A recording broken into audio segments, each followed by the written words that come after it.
እየመጣሉት ደግሞ ብሔራዊ አቀባበል እንዳደረጉ የኢትዮጵያን ከፍታና ስነ ስርዓት የሚያሳዩ የመከላከያ የክብር ዘቦች ናቸው። ዝርዩ አለባበስ And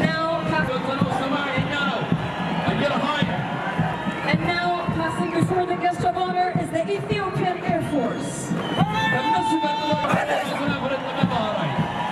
Now passing before the guest of honor is the Ethiopian Navy.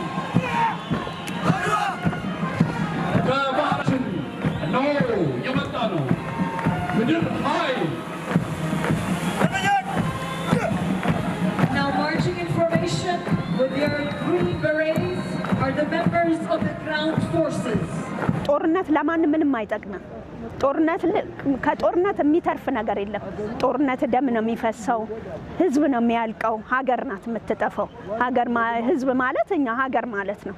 ስለዚህ መሆን ያለበት ተስማምተን ተግባብተን ችግርም ካለ እንደ ችግሩ ተመካክሮ ተፈቶ እንደምትመለከቱት የዛሬው ትውልድ በርከት ብለው ሁሉም ለሚዋደቅላት ሰንደቅ ዓላማችንን በክብር ከቀድሞው አባቶች ከኢትዮጵያ ጥንታዊ አርበኞች ማህበር ፕሬዝዳንትና ከሌሎች አባት አርበኞች ዘንድሮ ያሆኑ ኢትዮጵያ ዱሮም ጥንት እስከ የመን ድረስ እስከ ህንድ ድረስ እንደምትገዛና እስከ መለከስ ድረስ እንደምትገዛ የታወቀ ነው። ስለዚህ አሁን ደግሞ እኛ በጋራ ተሰልፈን ያጣነው በስተታጣነው እኛዎቹ አሳልፎ በሰጡ ቀይ ባህራችን መልሰን ይጥንት ዓለምን ስለሚያውቀው ወጣቱ ትውልድ በጋራ ተሰልፎ ቀይ ባህራችን በቅርብ ጊዜ ውስጥ መልሰን የሀገራችን እናረጋለን። ሀገሩን የማያድን ሰው ከዚህ ሌላ አይምሰልን።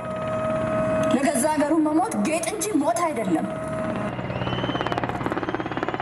ሰላሳኛ አድዋ ድል በዓል አንሳችሁ እነሆ መልእክቶቹ ከሄሊኮፕተር ወደ ታች የሚነካ ከመጣ እኔ ራሴ ዘምቼ እዋጋዋለሁ።